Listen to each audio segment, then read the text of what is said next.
combattez pour vos familles. Combattons pour nos familles. Alléluia. Amen. Néhémie chapitre 4, à partir du 13e verset jusqu'au 14e verset. Néhémie chapitre 4, il n'y a que deux versets, 13e verset et 14e verset. C'est pourquoi j'ai placé dans les enfoncements derrière la muraille et sur des terrains secs le peuple par famille, tous avec leurs épées, leurs lances, leurs arcs. J'ai regardé, m'étant levé, j'ai dit aux grands, aux magistrats et au reste du peuple, ne le craignez pas. Souvenez-vous du Seigneur grand et redoutable et combattez pour vos frères, pour vos fils et vos filles, pour vos femmes et pour vos maisons. Gloire au Seigneur. Amen. Amen. Voilà, il s'agit de l'affaire famille. La Bible parle de la famille depuis la Genèse jusqu'à l'Apocalypse. Dieu, c'est le Père de toutes les familles sur la terre. Une nation ne peut pas progresser sans les familles. Parce que quand on voit les familles, on voit des races humaines, on voit des sexes là-dedans. On voit les hommes, on voit les femmes. Quand on parle de la famille, on voit des couples, par exemple. On voit des tribus, on voit des ethnies. C'est-à-dire la nation peut progresser grâce à la famille. Le gouvernement même d'une nation tient compte des familles. Dieu aussi, pour faire épanouir son nom, il a compté sur une famille. Il s'agit de la famille d'Abraham. Alléluia. Il a dit Abraham qu'ils seront bénis toutes les familles de la terre à travers toi. C'est-à-dire l'Abraham qui était le canal de la révélation de Dieu dans toutes les familles de la terre et le canal de toutes les bénédictions. Quand on parle de la famille bien-aimée, elle est définie comme une communauté de personnes réunies par des liens de parenté existant dans toutes les sociétés humaines. C'est-à-dire sans les familles, même une église, sans les familles, l'église ne progressera pas. Une église qui a plusieurs familles, c'est une église qui va avancer. Parce que c'est dans la famille qu'on va trouver de ceux qui vont faire le département de la jeunesse. C'est dans la famille qu'on va trouver ceux qui vont faire le département des papas. C'est dans la famille qu'on va trouver ceux qui vont faire le département des mamans. C'est dans la famille que nous allons trouver des pasteurs, des évangélistes, des chantres par-ci par-là. Alléluia. C'est-à-dire la famille bien-aimée a été instituée de Dieu. La famille, c'est une institution et une création divine. Et bien plus que cela, elle est présente, bien-aimée, dans toute la Bible. C'est-à-dire Dieu tient compte des familles. Dieu travaille avec des familles. Dieu bénit des familles. Dieu veut progresser le monde à travers les familles. Dieu veut progresser même les nations à travers la famille. Dieu a fait véhiculer même sa révélation, son nom à travers les familles. Alléluia. Nous combattons pour nos familles bien-aimées. Quand on dit combattez pour vos familles, c'est une recommandation de Dieu par le canal de Néhémie. Parce qu'il y a trois choses que Dieu veut réaliser pour toutes les familles de la terre. Premièrement, Dieu travaille dans les familles pour pouvoir protéger. Dieu veut protéger nos familles devant le péril. Dieu protège les familles devant les dangers. Dieu protège les familles devant les tempêtes. Dieu protège les familles devant les obstacles et les oppositions diaboliques actuelles dans ce monde. Alléluia. Tant que Dieu existe, les familles aussi existent. Le seul qui peut prendre soin de toutes les familles de la terre, c'est Dieu lui-même. Le seul qui peut venir en aide à toutes les familles de la terre, c'est Dieu lui-même. Le seul qui peut soutenir l'avancement, la prospérité, la progression et l'épanouissement de toutes les familles de la terre, c'est Dieu lui-même. Alléluia. La Bible dit, cieux, réjouissez-vous, car le diable est descendu sur la terre. Malheur à vous, la terre, car le dragon, le diable est descendu vers vous, animal d'une grande colère, sachant qu'il a peu de temps. C'est-à-dire le diable est descendu, non pas à vain. Il est descendu pour commencer d'abord à détruire les familles. La première destruction que l'ennemi manifeste sur la terre, sur les nations, dans ce monde, il commence par détruire les familles. Il commence par enlever les autorités des familles, les leaders des familles, les étoiles des familles. Il commence par mettre le ténèbre dans les familles afin que les familles ne puissent pas progresser. La Bible dit, heureuse la nation, la famille dont l'Éternel est Dieu. Alléluia. Deuxième élément, Dieu veut sauver nos familles vis-à-vis des signes du temps de la fin, pour que nous ne soyons pas des victimes. Beaucoup de familles bien-aimées aujourd'hui sont des victimes des signes du temps de la fin. Dans beaucoup de familles bien-aimées, la méchanceté s'évolue, la cruauté, l'insensibilité, l'affaire ingrat bien-aimée. Dans beaucoup de familles, à la sorcellerie. Dans beaucoup de familles bien-aimées, les gens n'avancent pas. Il y a des familles bien-aimées qui sont là, rien que pour détruire les œuvres de la nation. Il y a des familles qui sont là, bien-aimées, grâce à eux, par leurs moyens, le pays ne progresse pas. Il y a des familles comme ça, bien-aimées, ils sont là, ils font des luttes contre le pouvoir. Dans chaque gouvernement du pays, dans chaque mandat d'un président, ils doivent être là, ces familles-là. Comme si le pays leur appartient. Des familles comme ça sont des familles que le diable utilise. Sont des familles bien-aimées qui font en sorte qu'il n'y ait pas la paix dans un pays ou dans une nation. Il y a des familles comme ça. C'est-à-dire, le diable travaille avec des familles qui ne font pas compte de Dieu, qui ne tiennent pas compte de Dieu pour pouvoir être le canal de destruction de ce monde ou des familles. La Bible dit dans 2 Timothée, chapitre 3, la Bible dit, sache que dans le dernier jour, il y aura des temps difficiles, car les hommes seront égoïstes. Quand on dit les hommes, place des familles. C'est-à-dire ce sont des familles. Parce que l'homme ne peut pas être seul sans sortir dans une famille.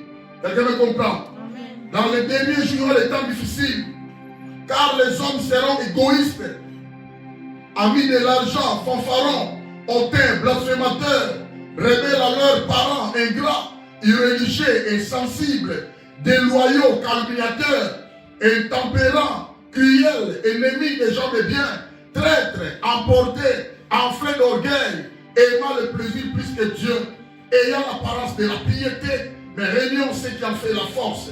Éloigne-toi de ces hommes-là. C'est-à-dire, il y a des familles comme ça. Il y a des familles méchantes. Il y a des familles cruelles. Il y a des familles désobéissantes vis-à-vis de Dieu. Il y a des familles bien-aimées et tellement ils sont tellement méchants bien-aimés. Les gens de cette famille, ils sont là pour empoisonner les gens. Ils sont là pour détruire les vies des hommes. Il y a des familles comme ça. C'est la manœuvre du diable. Donc comprenez que Dieu veut sauver nos familles vis-à-vis des signes du temps de la fin. Pour que nous ne soyons pas des victimes. C'est pourquoi nous devons recommander nos familles entre les mains du Seigneur. Nous devons invoquer Dieu, appeler Dieu, de venir soutenir le parcours, la marche et la destinée de nos familles. Nous devons associer Dieu en ça, bien-aimé. C'est ça la raison de notre prédication. Alors Dieu veut faire prospérer nos familles. Selon Genèse chapitre 12, verset 3. Le Seigneur s'entretient avec Abraham, lui disant, en toi seront bénies toutes les familles de la terre. C'est pourquoi nous devons combattre. Chacun pour sa famille, selon les instructions de Néhémie, qui était de la tribu de Juda. Alléluia. Quand on dit le tribu de Juda fait part aussi dans l'un des enfants de la famille de Jacob, actuellement Israël. Alléluia. Alors, le livre de Néhémie, là où nous sommes venus de faire la lecture, dans Néhémie chapitre 4, à partir du verset 13e, ou alors Néhémie chapitre 1er jusqu'au dernier chapitre, il y a 3 choses qui sont là. Mais nous allons baser seulement à une première chose. Il y a 3 choses que Néhémie devait faire. Premièrement, c'était la reconstruction des murailles de Jérusalem. Deuxièmement, c'était la lecture de certaines lois divines. C'est-à-dire, Néhémie veut amener la réforme, le réveil, le retour à la parole. Parce qu'ils sont peuple de Dieu. C'est un peuple de Dieu.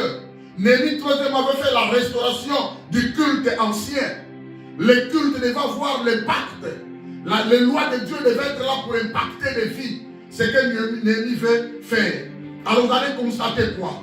Nous comparons la famille de Jacob actuellement Israël avec nos familles sur la terre. Amen. Nous comparons la famille de Jacob entre-temps comme étant un royaume. Si Jacob pouvait penser à être politicien, avec le nombre des enfants qu'il a, il devait organiser Israël comme un royaume, son royaume. Parce qu'ils avaient beaucoup d'enfants. Il a fait 12 enfants. Ces 12 enfants-là, bien aimés, chacun des enfants a aussi sa famille. Ils étaient 12.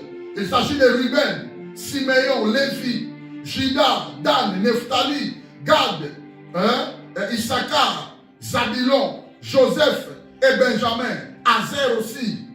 Il avait 12 enfants bien-aimés.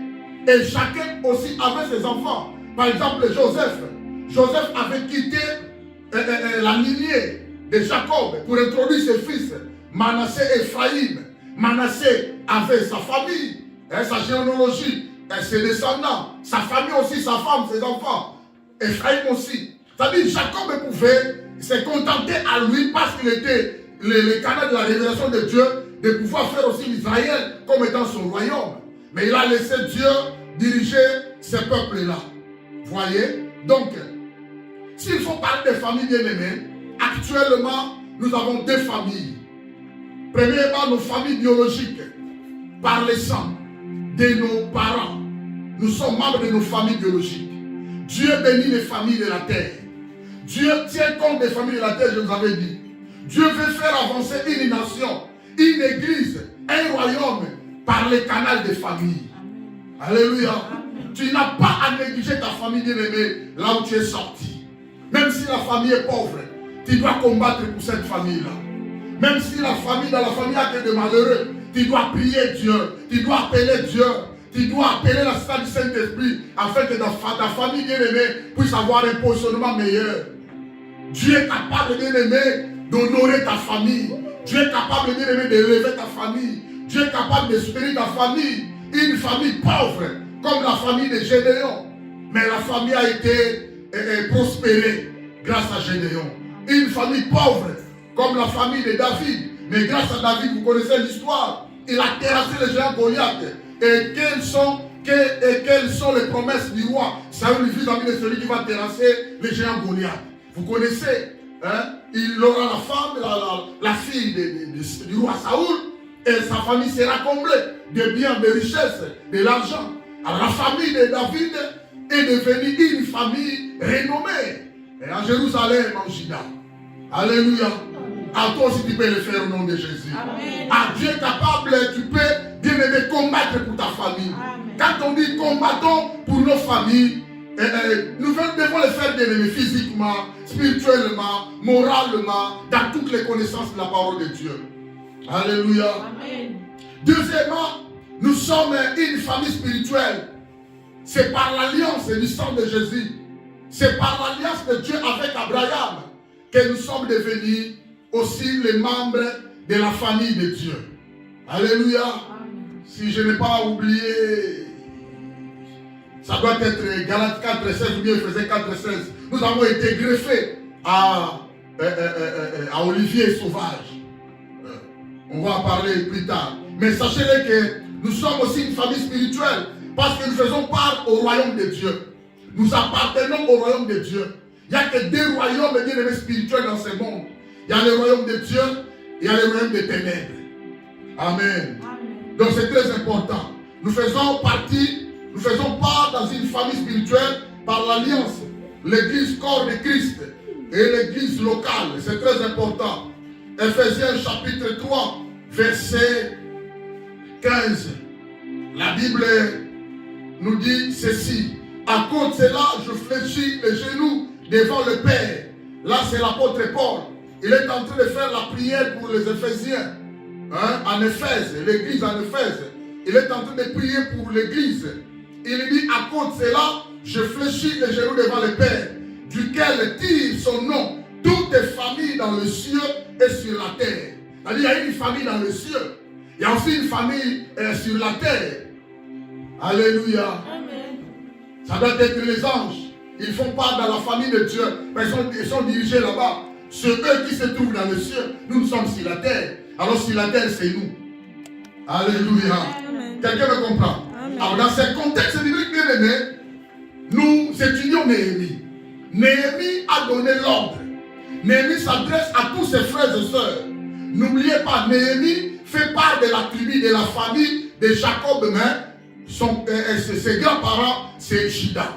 Juda, c'est l'un des enfants de Jacob. C'est Juda qui avait dit à ses frères, nous n'étudions pas notre frère Joseph. Tant mieux les voir, vendons-les. C'est Juda qui avait sauvé Joseph. Quelqu'un me comprend? Juda signifie louer l'Éternel. Alléluia. C'est grâce à Juda bien-aimé, nous voyons Néhémie est ressortissant de la tribu de Juda. Néhémie s'adresse à tous ses frères et sœurs, c'est-à-dire les enfants de Jacob Israël, car ils avaient 12 enfants. Aujourd'hui, 12 tribus. Alléluia. Amen. Alors, nous allons maintenant prier, bien-aimés, combattre pour nos familles, comment les faire. Quelles sont les attitudes que nous devons afficher pour combattre, bien-aimés, vis-à-vis de nos familles? Quelles sont les exigences qui nous ont exigées, bien-aimés, de faire cela pour combattre, bien-aimés, pour nos familles? Alors, il y a quelques raisons, bien-aimés, qui nous poussent à combattre. Néhémie, il est en train de veiller. Et il est en train de veiller leur courage en leur rappelant qu'ils avaient un Dieu grand et redoutable à leur côté. Là, nous avons fait la lecture. Néhémie chapitre 4, verset 14. Néhémie est en train de dire ça. Il parle à ses frères. Il parle à ses frères et sœurs. Il parle aux Israélites. J'ai regardé et m'étant levé, j'ai dit aux grands, aux magistrats et au reste du peuple, ne les craignez pas. Le peuple craignait qui? Le peuple craignait ses ennemis. Ses ennemis ont fait quoi?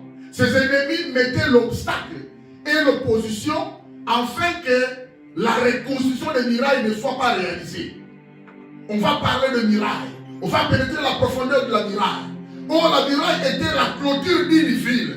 Il s'agit de quelle ville? C'est-à-dire la ville de Jérusalem. La ville de Jérusalem, il doit voir des enclos, il doit voir des murailles. Les gens doivent être cachés là à l'intérieur. Il y a une grande porte de sortie, mais il y a aussi des petites portes par tribu.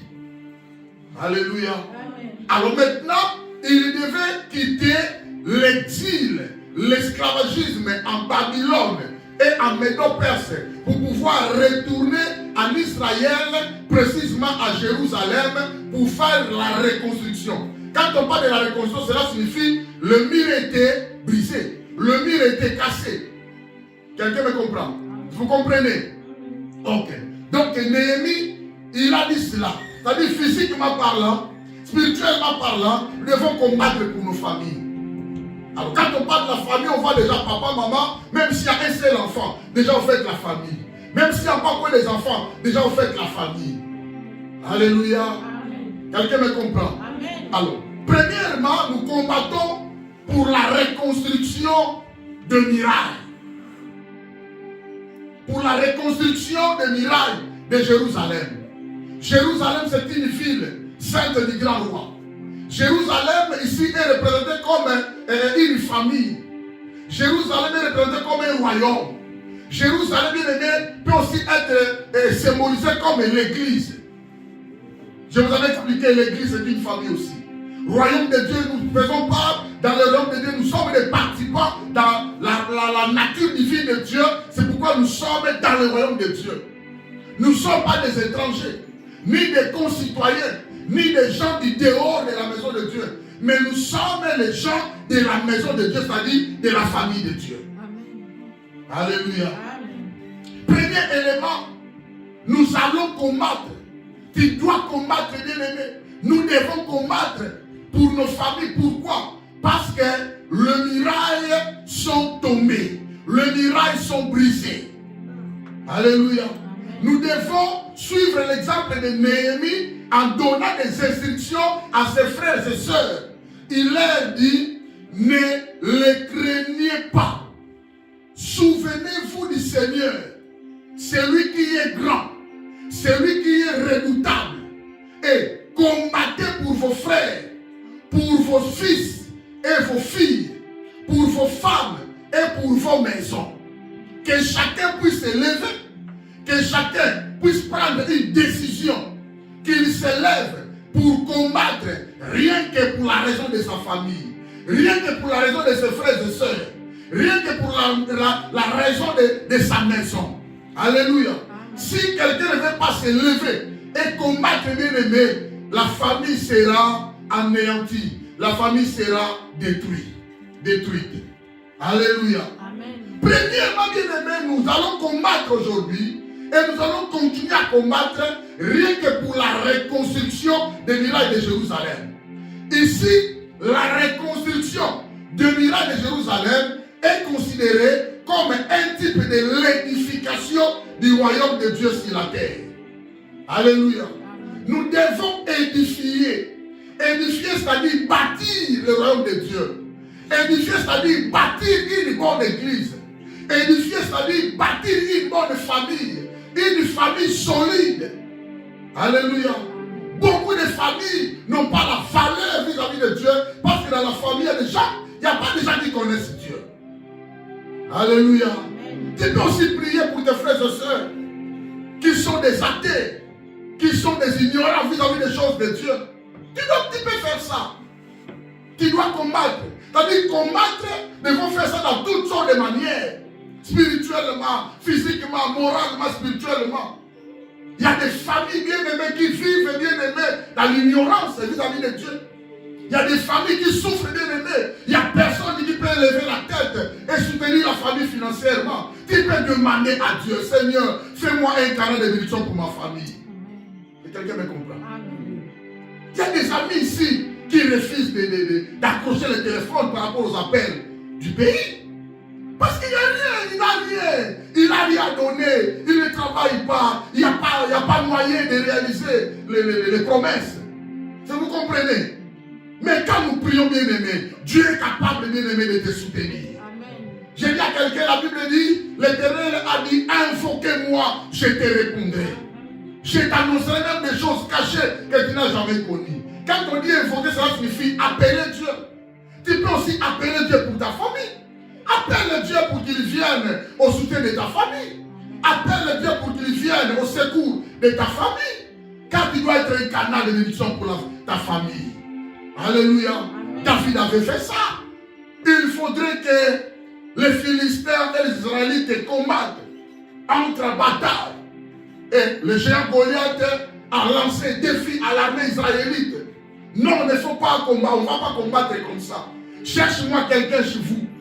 J'ai besoin de me battre avec une seule personne qui venant de votre côté. Si quelqu'un terrasse ou tue l'autre, alors sa partie va aller en esclavagisme. Ce sont des paroles, des défis. Alors la Bible dit, personne, matin, soir, pendant 40 jours, pouvait aller se battre avec les gens Goliath. Mais David s'est donné. David s'est sacrifié. Et ça qui risque bien aimé. Mais David avait fait ça. Il a combattu pour les Israélites de ne pas aller en esclavagisme chez les Philistins. Quelqu'un me comprend? Amen. Beaucoup de familles sont des esclaves du Satan. Il n'y a que des maladies héréditaires. Bandabako, qu'on a mon premier ancêtre, diabétique, à Koufakana, cancer, il meurt souvent en insuffisance rénale. Ce sont des maladies terribles et graves, les AVC, qui rongent la famille. Depuis leurs ancêtres, leurs pères, leurs grands-pères, jusqu'à aujourd'hui. Et aussi, ils sont atteints. Ils sont atteints de toutes ces maladies diaboliques, maléfiques. La maladie qui ne vient pas de Dieu. Alléluia. Amen. Tu peux aussi te lever bien aimé et il faut que le nom de Dieu et couper cette alliance. Alléluia. Amen. Je ne mourrai pas avec cette maladie de diabète. Amen. Je ne mourrai pas avec cette maladie de AVC de ma famille.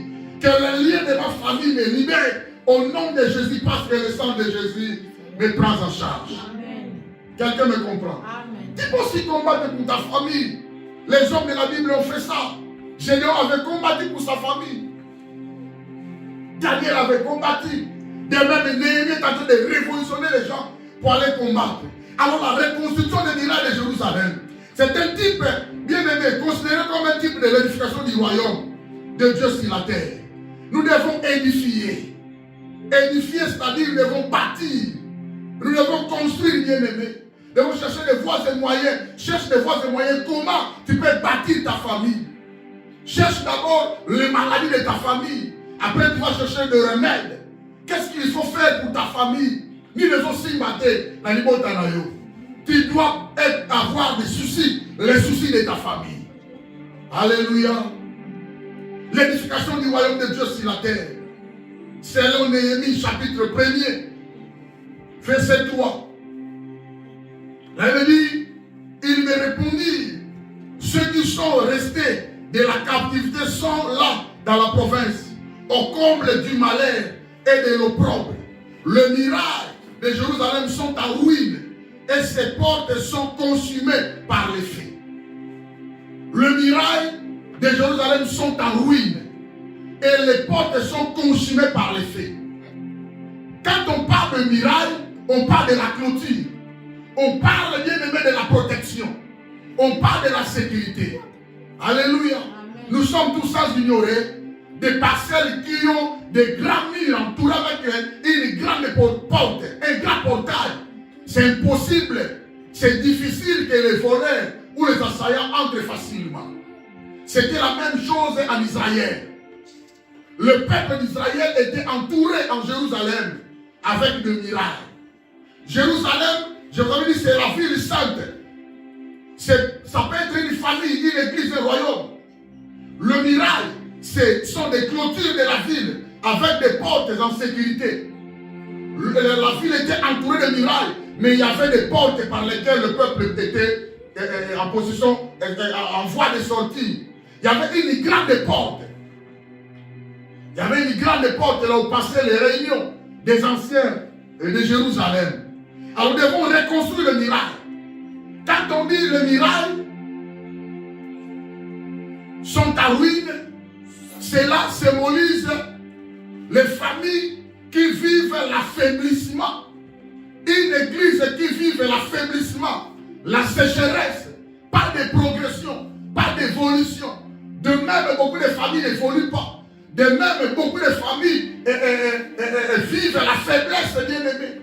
Beaucoup de familles, s'il vous plaît. Il y a des familles chaudes, bien aimées. Monte paix là dans la famille. Alléluia. Il y a des familles, nous connaissons. Quand on arrive au mois de novembre, ils commencent à avoir peur. Parce que chaque décembre, ils perdent une personne. Alléluia. Il y a des familles comme ça. Il y a des familles liées. Il n'y a pas de mariage dans cette famille-là. Parce que il n'y a pas de mariage. Quand ils te donnent un mariage, problème. Alléluia. Il y a des familles qui ne progressent pas. Il y a des familles, les filles n'ont pas le droit de mettre au monde. Il y a des familles, bien aimées, les hommes n'ont pas le droit de se marier. Il y a des familles comme ça. Nous connaissons des tribus comme ça. Alléluia. Amen. Mais nous devons aussi reconstruire. C'est-à-dire la chose était là, la chose est abattue, la muraille est tombée. Nous devons relever maintenant le miracle. Nous devons reconstruire de nouveau le miracle. Alléluia. Amen. Le miracle de la ville de Jérusalem était détruit par les rois de Kandistar. N'oubliez pas, quand on parle du roi de Kandistar, on voit les anciens empires. Les empires babyloniens, médo-perses, Égypte, Assyrie, Romains et Grèce. Alors vous allez remarquer quoi dans la Bible? Ce sont des royaumes qui sont représentés par des animaux. Par exemple, les lions, c'est la représentation du roi de Babylone. Qu'est-ce qu'un lion fait quand il rencontre quelqu'un? C'est grâce à lui, en 586, il a envoyé les Babyloniens venir détruire bien aimé Jérusalem et emporter les gens en captivité. Beaucoup de familles sont en captivité. Tu dois prier pour ta famille. Alléluia. Parce que Belé va en esclavagisme familialement. Il y a beaucoup de gens comme ça sont en captivité. Il y a beaucoup de familles comme ça sont en captivité. Les rois de Kandistar les a pris bien aimés en emprise du diable. Tu dois prier pour ta famille. Tu dois aussi prier pour ton église. Tu dois prier pour ta nation. Alléluia. Était détruit par les rois de Kandistar lors de la conquête babylonienne en 586. Ça dit, je vous avais dit, il y a des grands animaux qui symbolisent les pouvoirs de l'influence de Satan, des empires. Dans chaque pays, il y a des totems comme ça, des animaux, qui soutiennent les royaumes qui n'ont pas l'intérêt de Dieu, pour pouvoir détruire. Par exemple, dans Daniel chapitre 7, verset 3. Hein? Par exemple, dans Daniel chapitre 10, verset 13. La Bible dit que Daniel est allé prier. Le premier jour, il avait commencé sa prière. Dieu l'avait exaucé. Mais le roi de Perse a empêché. Il a pris les bénédictions de David, de Daniel, de ne pas être exaucé. Quelqu'un me comprend? Si quelqu'un a vu ça. Amen. Vous avez vu ça, Daniel, chapitre, et je crois 7, comme ça, si je n'ai pas oublié. Daniel chapitre 7. Daniel est prié. Il est allé prier. Depuis le jour où il avait eu la pensée d'aller prier, il a commencé la prière. La Bible dit Dieu exauça sa prière. Mais le roi de Perse l'a empêché de ne pas être béni. Daniel chapitre 10, je crois. Si je n'ai pas oublié. Verset 13. Qu'est-ce que la Bible dit? Ok. Le chef du royaume de Perse m'a résisté 21 jours. Mais voici Michaël, l'un des principaux chefs, est venu à mon secours et je suis demeuré là auprès du roi de Perse. C'est-à-dire le chef du royaume de Perse est venu l'empêcher de ne pas être béni, l'empêcher de ne pas prendre les bénédictions que l'Éternel lui a accordées. Alléluia. Alors quand on dit le chef du royaume de Perse, ce n'est pas un humain, c'est un démon géant qui accompagnait le royaume de Médo-Perse. Si vous me comprenez? Si vous me comprenez? C'est un démon géant qui accompagnait le royaume, qui appartenait au royaume du Satan. Mais il est venu dans ce pays-là pour soutenir le pays, afin que le pays n'adore pas le vrai Dieu, afin que le pays commence à faire souffrir les enfants de Dieu qui sont dans ce pays-là. Vous comprenez comment ça marche? Toutes les familles qui aiment Dieu, toutes les familles qui obéissent à Dieu, toutes les familles qui adorent Dieu sincèrement, sachez-le, il y a un démon géant de ces pays-là où vous vous trouvez. Ce démon-là est là pour vous empêcher de ne pas obéir aux ordres de Dieu. Vous comprenez, bien aimé? Alors, je vous avais dit, il y a des symbolismes. Quand vous allez regarder au livre de Daniel, chapitre 7, vous allez remarquer qu'il y a des symbolismes. Il y a 4 grands animaux. Il y a les lions. Les lions, symbole du pouvoir royal, représentent l'empire néo-babylonien. Quand on voit l'aigle aussi, le roi des oiseaux, représente probablement et d'une manière spécifique la puissance du roi Nebuchadnezzar. Il est aigle. C'est le roi de Nebuchadnezzar a jeté Daniel au fosse au lion. T'as la punition à Malkevana. Le roi Nebuchadnezzar a jeté Shadrach, Meshach, Abednego dans la fournaise ardente. Vous comprenez? Amen. Pour les empêcher de ne pas prier, vous allez adorer la statue. Or, les Juifs savent bien que nous ne tolérons pas de statue. Quand on le fait, c'est l'idolâtrie. On ne le fera pas. Vous comprenez? C'est-à-dire que ce sont des démons géants dans un pays qui poussent les gens de ne pas avancer, qui poussent les gens de ne pas adorer le vrai Dieu. Dans tous les pays. Et vous me comprenez, bien aimé? Ne me dis pas, nous sommes là, il y a toujours l'électricité, il y a la lumière, les routes sont bonnes, tout va bien. Non, tout ne va pas bien. Il y a des esprits bien aimés qui empêchent les gens de ne pas avancer ici dans ces pays. Il y a des gens bien aimés qui empêchent les gens de ne pas adorer Dieu. Quand vous allez remarquer, les gens n'aiment pas Dieu ici. Les gens se préoccupent à eux. Jamais Makenda l'éternel en Moussala, l'église Kaka. Comprenez qu'il y a un esprit manipulateur. Jamais bien aimé Mazanga Boulot, l'église Kaka. C'est-à-dire l'église est venue comme un poulailler, on ne va pas aventure parce qu'on ne voit pas Dieu. Comprenez que ce n'est pas eux, c'est la manière de démontrer de ces pays-là. Quelqu'un me comprend? Donc c'est ça, bien aimé. Des puissants démons ont été assignés à chacune des nations du monde. Satan travaille comme ça. Alors quelqu'un vient nous dire, laissez Satan calme. Pourquoi vous chassez les démons chaque jour? Tu as le Saint-Esprit ou non? Tu as la lumière de la parole ou non? Parce que dans toutes les nations, c'est comme ça. Bien aimés, nous sommes bien. Nous sommes bien aimés. Mais nous sommes libres. Mais regardez les gens, comment les gens nient Dieu. Les gens ne se préoccupent même pas de Dieu. Les gens n'aiment même pas Dieu. Les gens ne veulent même pas écouter le nom de Dieu. On faisait l'évangélisation hier. On était ici. Il y a un frère que j'ai rencontré. Frère, s'il vous plaît, est-ce qu'on peut parler de Jésus? Non, ça ne m'intéresse pas. Je ne le connais même pas. Je suis un athée. Voilà, on a dit ça. Ah, merci, merci. Avec qui? Il est fier de lui, de ce qu'il est en train de dire. Mais nous qui sommes des enfants de lumière, nous avons la parole, nous avons la connaissance de Dieu, la révélation. Regardez nos comportements. Pas différents du monde. Nous devons changer, bien-aimés. Nous devons combattre pour nos familles. Nous devons combattre pour l'église de Dieu. C'est-à-dire le royaume de Dieu. Tu es celui qui fait part dans le royaume de Dieu. Amen. Mais regarde ta manière de se comporter dans ce royaume. Il y a même des païens. Autant les cas, même sur un pasteur païen. Autant même s'il prie ça, quand tu regardes son comportement, ses intentions, son attitude, païen. L'église est remplie de païens, des anciens païens. Nous sommes entourés des anciens païens dans l'église. Les anciens païens. Des puissants démons ont été assignés à chacune des nations du monde pour s'opposer aux forces de Dieu.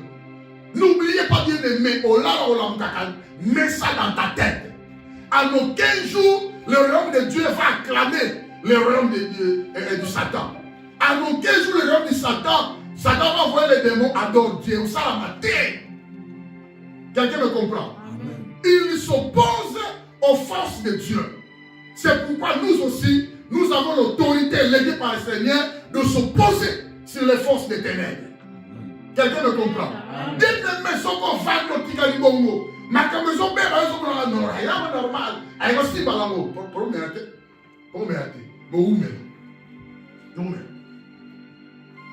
Il y a chacune des nations du monde pour s'opposer aux forces des ténèbres et susciter le mal et l'impiété parmi le peuple ou les familles de Dieu.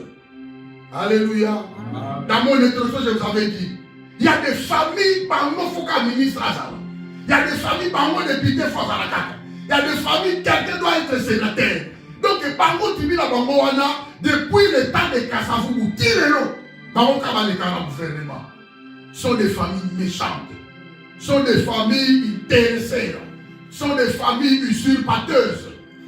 Quelqu'un me comprend? Amen. Mais que Dieu nous fasse grâce. Le miracle de Jérusalem représente la clôture, la sécurité, la protection de Dieu dans nos familles. Nous devons édifier. Nous devons reconstruire, bien aimé, le miracle de nos familles. Car c'est ça la sécurité.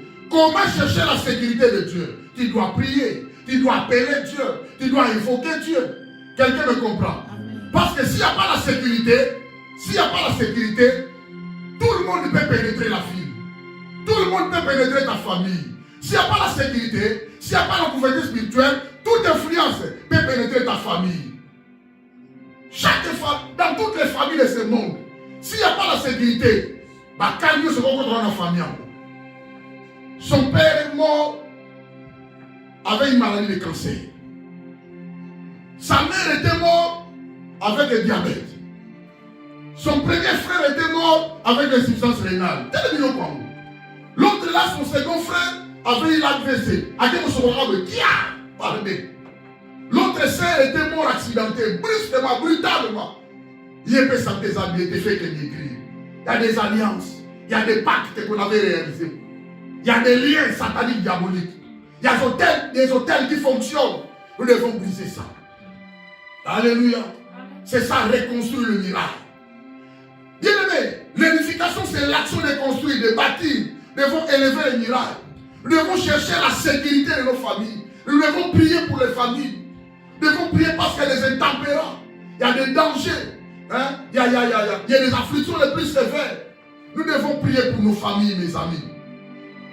La reconstruction des miracles et vivre à l'intérieur de la ville est une vie du croyant depuis sa conversion jusqu'au moment où il contemplera la face du Seigneur dans sa gloire. C'est-à-dire que ta vie chrétienne doit être sécurisée. Tu es à l'intérieur de la ville, c'est-à-dire Jérusalem, tu dois être entouré de miracles. Cela symbolise ta sécurité depuis que tu as passé à la conversion et à la repentance. Et tu es celui qui attend la gloire de Dieu. Vivre dans la face de Dieu. Que quelqu'un me comprend. Amen. Alors, il y a des portions de mirailles entre les portes qui représentent notre vie comme témoignage devant le monde. Le mirail bien-aimé entoure la ville, mais il y a des espaces. Il y a des petites portes ici, on avance et fait. Pour petite porte, on avance un peu. Petite porte, il y a plusieurs portes dans le mirail, à part la porte centrale. Quelqu'un me comprend? Cela, bien-aimé, symbolise quoi? Le témoignage devant le monde de notre vie chrétienne. Alléluia. Amen. Les portes étaient consumées. Le mirail aussi était en ruine, était consumé. C'est pourquoi quand Jérémie a regardé cela, il a eu un souci énormément dans son cœur de pouvoir interpeller ses frères et sœurs. Lèvons-nous. Lèvons-nous. Allons reconstruire le mirail de la vie. Le mirail sont en ruine. Les portes sont consumées, sont séchées. C'est-à-dire nos vies, nous avons perdu la vie. Sans la clôture, sans la ville, l'homme va demeurer où? En insécurité, sous les mains d'un prédateur. Amen. Amen. À l'intérieur de la ville, c'est l'endroit le plus saint et sacré. Symbolise la ville sainte du grand roi. Alors, premièrement, je vous avais dit, prions, reconstruction, le mirail de la vie. Nous combattons pour la reconstruction des mirailles de Jérusalem. C'est-à-dire, nous combattons pour la reconstruction de nos familles. C'est encore possible que nous puissions reconstruire nos familles. Alléluia. Vous en avez retardé. C'est encore possible que tu puisses travailler pour ta famille. Que Dieu t'accorde la force. Amen. Que Dieu t'accorde la grâce. Amen. Que Dieu t'accorde des ouvertures de portes meilleures. Amen. Que Dieu t'accorde des amis bons à côté de toi pour te venir en aide. C'est encore possible, bien-aimé, que tu puisses reconstruire ta famille. Car la grâce de Dieu est disponible. Alléluia. Amen. Alors, c'est encore possible, bien-aimé, nous puissions relever cette assemblée. Que l'assemblée, bien-aimé, croisse, bien-aimé, dans l'assistance du Saint-Esprit. C'est encore possible, bien-aimé, que tu puisses reconstruire le mirail de ta famille qui est tombée. Alors, premièrement, les murs sont détruits. Hein? Le mur détruit peuvent être regardés comme un type de l'affaiblissement du royaume de Dieu. Nous allons prier, bien-aimés. Il y a l'affaiblissement total dans nos familles. Nous travaillons comme si nous ne travaillons pas. Nous combattons comme si nous ne combattons pas. Nous cherchons des voies et moyens pour s'en sortir, bien-aimés, financièrement, spirituellement. Mais comme si cela ne va pas bien, cela ne marche pas. L'Éternel est vivant, mes amis. C'est encore possible, bien-aimé, que l'Éternel nous vienne en aide pour pouvoir reconstruire nos familles. Nous voulons que nos familles deviennent de plus en plus solides. Nous voulons vivre dans des familles que Dieu va étendre sa main afin que nous soyons bénis. Tu peux aussi invoquer Dieu et que Dieu puisse bénir les membres de ta famille. Ce n'est pas mauvais. Tu peux aussi invoquer Dieu et que Dieu puisse te venir en aide pour la sécurité de ta famille. Tu peux aussi invoquer Dieu pour pouvoir couper, bien-aimé, les liens de tes ancêtres qui rongent ta famille. Le mur détruit, selon Néhémie chapitre 1 verset 3, peuvent être regardés comme un type de l'affaiblissement. Quand les murs sont détruits, c'est-à-dire qu'il n'y a pas la sécurité, il n'y a pas la protection, il n'y a pas la couverture. Tout assaillant, tout bandit, tout ennemi peut avoir la possibilité, il y a pas de dégager. Vous comprenez? Amen. Pardon. Alors tu dois faire l'effort, bien-aimé, de le faire. Tu dois prier pour ta famille. David avait prié. Il y a les hommes de la Bible qui ont prié. Josué avait prié. D'ailleurs, c'est Josué qui avait partagé la terre. À Canaan, quand ils sont arrivés, Josué avait donné à chaque tribu sa portion. Que chaque tribu ait la possession et une ville de refuge. Place à Okimela. Amen. Amen. Or, la ville de refuge, c'est le nom de l'Éternel. Quelqu'un me comprend? Amen. Josué avait placé chaque tribu, ils ont pris leur part et ils ont placé un endroit comme étant une ville de refuge. Le nom de l'Éternel est une tour forte par laquelle le juste se réfugie et se trouve en sûreté. Alléluia. Amen. Gédéon avait combattu. Gédéon avait brisé les autels de Baal qui a mené la malédiction dans sa tribu. Bien qu'il avait refusé avant, je suis petit, mais ça ne va pas. Je suis sorti dans une famille pauvre, Dieu laisse-moi. Mais Dieu lui a dit, tu es un vaillant héros.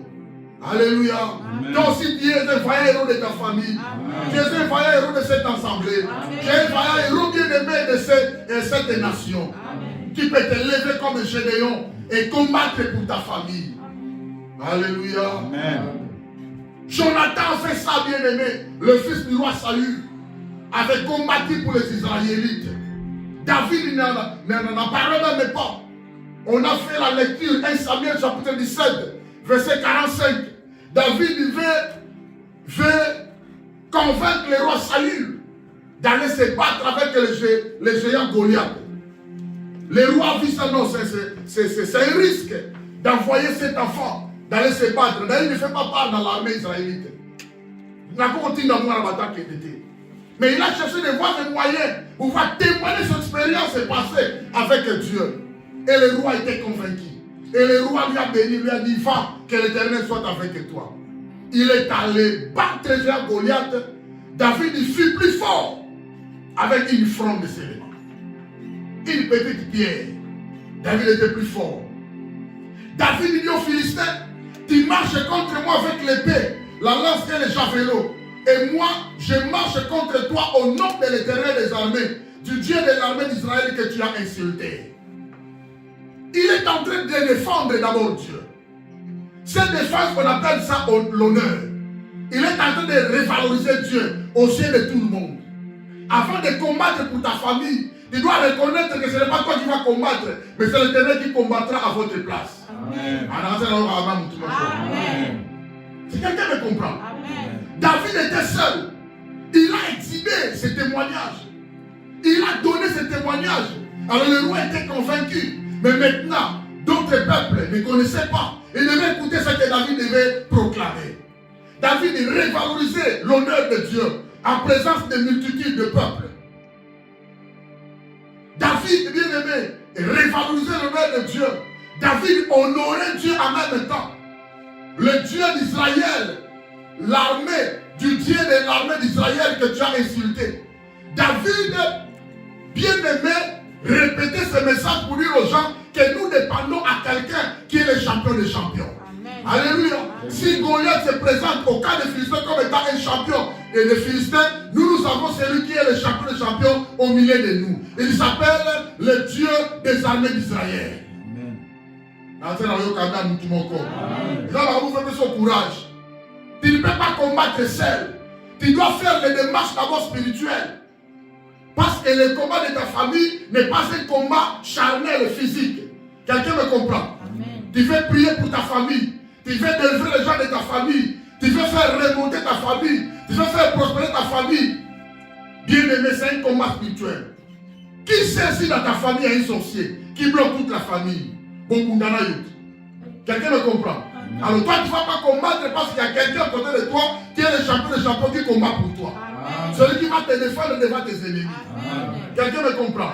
Amen. David connaissait cela. Il devait combattre pour les Israélites, mais d'abord l'honneur de Dieu. D'abord la confiance de Dieu. Ce sont des paroles qui expriment la vraie confiance de David vis-à-vis de Dieu. Quelqu'un me comprend? Amen. Parce qu'il avait dit, le Dieu qui m'a délivré sous les mains, les pattes des lions, les griffes des lions et les pattes des ours, c'est Dieu-là qui va me délivrer devant cette circoncis. Vous me comprenez? Amen. David dit aux Philistins, je reprends, tu marches contre moi avec l'épée, la lance et le javelot. Et moi je marche contre toi au nom de l'Éternel des armées, du Dieu de l'armée d'Israël que tu as insulté. David il tenait compte de la force de Dieu et non de sa propre force. David ne se fiait pas à lui-même, mais David se fiait à Dieu. Alléluia. Amen. Car Goliath avait la prestance, avait la force, avait une taille énorme. Goliath était costaud et géant, vaillant. Mais David était un petit, avec une belle figure blonde. Alléluia. Amen. David ne se fiait pas à lui-même, mais David se fiait à la force de Dieu. Le Dieu qui m'a délivré sous les griffes des lions et les pattes des ours, c'est le même Dieu qui fera quelque chose aujourd'hui. Alléluia. C'est un Dieu qui peut combattre pour ta famille. Amen. C'est Dieu qui peut te défendre, bien-aimé, et que ta famille puisse être relancée, relevée, épanouie, prospérer. Nous voulons vivre des familles bénies. Dieu est capable de bénir les familles, nos familles. Mais cela dépend de toi. De la manière dont tu prends Dieu. De la manière dont tu travailles pour Dieu. De la manière dont tu te confies en Dieu. De la manière dont tu te comportes vis-à-vis de Dieu. Alléluia. Et Matapeta, Dieu est là, il est vivant. Alléluia. Amen. David a fait ça. Josaphat avait combattu pour les Israélites. Moïse n'en parle pas. Moïse est allé sur la montagne. Il est allé sur la montagne avec Aaron, avec Hur. Josué était au champ avec le peuple. Il combattit. Moïse priait. Elle me dit, si ses mains s'abaissent, les Amalécites frappent les Israélites. Quand ses mains sont levées haut, les Israélites et Josué frappent les Amalécites. Aaron et Hur, l'un à gauche, l'autre à droite, ils ont dit non, pas fait comme ça, prenons, soit ils ont suspendu les mains de Moïse haut. Alléluia. Amen. Afin que l'enchaînement est ça là-bas. Est-ce que tu peux lever tes mains pour prier pour ta famille? Amen. Alléluia. Amen. Les mains de Moïse étaient suspendues afin que la famille israélite ne pleure pas. Alléluia. Amen. Quand on parle des Israélites, on parle de Jacob, ses enfants, ses petits-fils, ses petites-filles. Alléluia. Amen. Vous comprenez? C'est ça. Il y a une différence entre les Israélites et les Israéliens. Nous, on parle des Israélites. Le chemin par lequel nous avons ici la révélation. Le seul Dieu, le nom par excellence Dieu d'Israël que nous adorons, Jéhovah. Alléluia. Amen. Nous devons prier. Moïse avait levé ses mains. Moïse a suspendu ses mains. Il a suspendu ses mains haut. Afin que Josué, le peuple, puisse enchaîner le peuple amalécite. Et la Bible dit Josué a bâti comme un seul homme ce peuple. Il était plus fort. Alléluia. C'est-à-dire la reconstruction des murailles de Jérusalem. C'est un type de l'édification. Les murailles sont en ruine, détruites. C'est l'affaiblissement. Les familles deviennent de plus en plus faibles. La pauvreté ronge les familles. Il n'y a pas moyen de faire bien-aimé. Il y a un seul refuge pour toi. C'est l'Éternel Dieu. Alléluia. Amen. Il est pour nous un refuge et un appui. Il est pour nous un secours qui ne manque jamais dans la détresse. Amen. Combat pour ta famille. Moi, je vais combattre pour ma famille. Donc, si tu es capable de combattre pour ta famille, nous adorons le même Dieu qui va nous défendre. Il est un Dieu grand et redoutable, selon Néhémie. Quand on dit redoutable, c'est-à-dire personne ne peut se défier avec ce Dieu-là et gagner le Dieu. C'est celui-là qui est ton Dieu. Quand on dit un Dieu grand, c'est-à-dire personne ne peut monter au-dessus de Dieu et vaincre Dieu. Quelqu'un me comprend? Amen. Ton Dieu est grand et redoutable. Lève-toi dans la présence de Dieu. Dis avec moi au nom de Jésus. Au nom de Jésus. Ah, je veux que tu puisses parler avec foi, avec courage, avec détermination. David avait parlé en face de Goliath avec courage, avec détermination. Tu dois avoir du courage, tu dois avoir la foi, tu dois avoir, bien aimé, la détermination de parler en face de ton Dieu. Car tu fais cela pour ta famille. Ce qui famille est bien, Dieu pose à la bien. À moins que tu sois quelqu'un qui ne tient pas compte de sa famille. Là, nous sommes sortis, même si la famille est pauvre et bien aimée, ta famille est sacrée. Car c'est une institution que Dieu avait créée. Dis avec moi au nom de Jésus. Seigneur, je t'appelle. La Bible dit, invoquez-moi, je te répondrai. La Bible dit, cherchez l'Éternel, tandis qu'il est prêt. Invoquez-le, tandis qu'il est prêt. Au nom de Jésus. Seigneur, tu es là. Tu es prêt. Tu es à côté de moi. Tu es avec moi. Tu as fait de moi ta demeure. Tu marches avec moi. C'est toi qui diriges mes pas. Je t'appelle cet après-midi. Viens Seigneur. Lève-toi. Lève-toi. À raison de ma famille. Je t'invoque. Viens Seigneur. Soutiens-moi. Soutiens ma famille. Je recommande en ce jour ma famille entre ta santé. Seigneur, tu as la connaissance connaissance de ma famille. Tu as la connaissance de la marche de ma famille. Comment nous vivons, comment nous sommes effectifs dans cette famille-là. Seigneur, je recommande ma famille entre ta sainte main. Fais quelque chose. Je t'invoque, je t'appelle. Fais quelque chose pour ma famille. Seigneur, je t'implore. Viens à mon aide. Fais quelque chose